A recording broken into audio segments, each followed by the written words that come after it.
A derrota de Lula, caso ele dispute as eleições, coisa que eu não acredito, em 2026 já é certa. Nunca houve, na história desse país, um presidente da república com, assim, mais de um ano para as eleições acontecerem e já tá num nível de rejeição tão grotesco quanto o Lula. Aliás, a única pessoa que teve essa façanha foi Dilma e ela sofreu impeachment. E agora essa pesquisa destruidora do Poder Data, vinculado ao Poder 360, mostra que a derrota da esquerda em 2026 é praticamente certa. Para além disso, notícia boa, MST vaiando o ministro petista Paulo Teixeira do Desenvolvimento Agrário, dizendo que ele não tem apoiado aí as invasões o suficiente, né?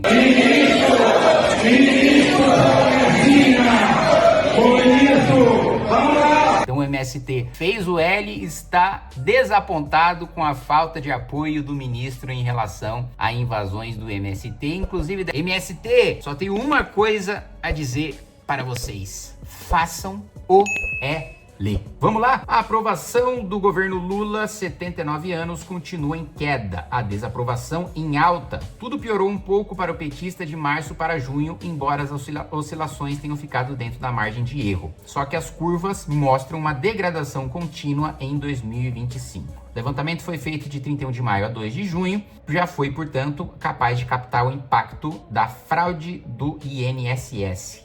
O resultado mostra o seguinte: 56% da população rejeita o presidente Lula, desaprova o governo de Lula, e a 39%, eu gostaria de falar apenas 39%, né? Mas 39% é muita gente, são dezenas de milhões de brasileiros que ainda acreditam no Lula. Felizmente é um retrato do nosso país, né? Mas uma diferença muito grande. Vamos lembrar, nessas eleições, Lula levou pelo quê? 1%, menos de 1%. Agora nós temos uma diferença de 17%. De 17% nós temos, né, uma diferença muito grande para um presidente da república que nem tá no ano eleitoral, né? Gente, quem tá no poder, quem tá no cargo, primeiro que em pesquisas tão cedo assim, eles já têm um nome, né, mais forte do que qualquer outro candidato, porque as pessoas conhecem ele, né? Um ano e meio antes da eleição, a maioria esmagadora da população não responde de fato em quem vai votar, responde no nome que eles conhecem na pesquisa. Por isso que muita gente famosa, né, ou gente que tá no cargo, em prefeitura, governo do estado, sempre começa muito bem e vai derretendo ao longo do tempo, em regra. Claro que tem as exceções. Só para pegar o exemplo aqui da prefeitura de São Paulo, quem não lembra que toda eleição o Russomano começava na frente? E era porque as pessoas de fato tinham grande convicção de votar no Russomano? Não, mas é porque colocavam outros candidatos na pesquisa e não tinham a projeção do Russomano, que só se tornariam conhecidos uma vez começados os debates, o tempo de TV, e aí o Russomano começava na frente e ia derretendo. Mesma coisa da Atena. Da Atena sempre apareceu em primeiro porque as pessoas conhecem o nome dele, mas na hora do vamos ver, espreme, vê que não tem nada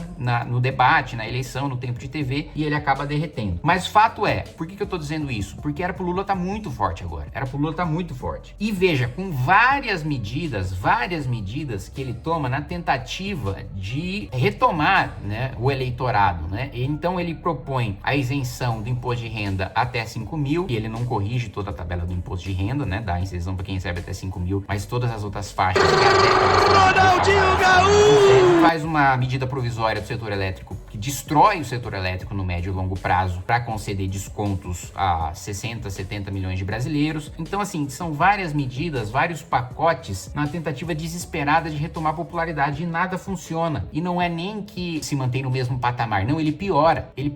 E vamos lembrar, né? Lula tinha prometido que 2025 seria o ano da colheita, que ele teria feito os ajustes ali, né? Cortado gasto, aumentado receita, e agora ele teria grana para investir, que é geralmente o que os governantes fazem, né? Promovem o ajuste no começo para depois ter capacidade de investimento e de entrega. Mas o problema é que o Lula não fez ajuste nenhum. Ele tá acreditando que o Haddad fez acertos para sobrar caixa, mas não tá sobrando nenhum caixa. Pelo contrário, o desenho do arcabouço do Haddad, eu já disse isso infinitas vezes, aumenta obrigatoriamente os gastos, e é um grande desastre. Então, assim, repetindo para que depois ninguém tire o meu mérito, porque eu tô falando isso há mais de ano, Lula não será candidato. E Lula não será candidato por duas razões. Primeiro, ele sabe que perde, não não quer fechar sua biografia com uma derrota. Segundo, seu estado de saúde não é bom o suficiente para ele disputar uma eleição, fazer uma campanha. Fazer campanha não é fácil, fazer campanha é desgastante, fazer campanha é uma das coisas mais exaustivas que existem, tá? Acreditem em mim. E isso porque eu tô falando só de alguém que fez campanha de deputado, presidente da república, prefeito, governador, tem campanhas mais pesadas ainda. Então Lula não tá em condição de saúde de fazer isso. E a nossa notícia, para finalizar, sorrindo com alegria, para quem não viu, a façanha, assim, a melhor jogada política que eu já vi na minha vida foi do vereador Israel Russo em Pouso Alegre. Ele basicamente, é de oposição, só tem 2 vereadores de oposição na Câmara, salvo engano, e o prefeito mandou um projeto para aumentar em 33 o número de cargos comissionados,